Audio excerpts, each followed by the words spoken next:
Cyber crime అనే definition ఎట్లా అంటే there is no human intervention, అంటే మీ ప్రమేయం లేకుండానే మొత్తం మోసం చేయటం.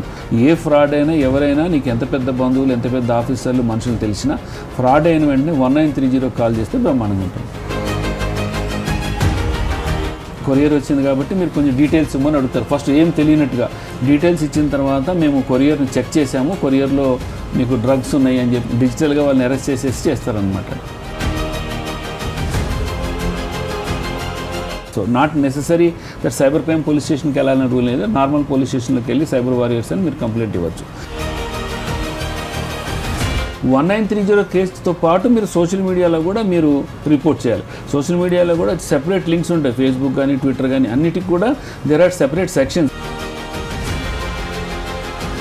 మనకు 1930 ఎంత ఆర్గనైజ్డ్గా పనిచేస్తుందో అంతే ఆర్గనైజ్డ్గా one nation one ombudsman scheme పనిచేస్తుంది అనమాట.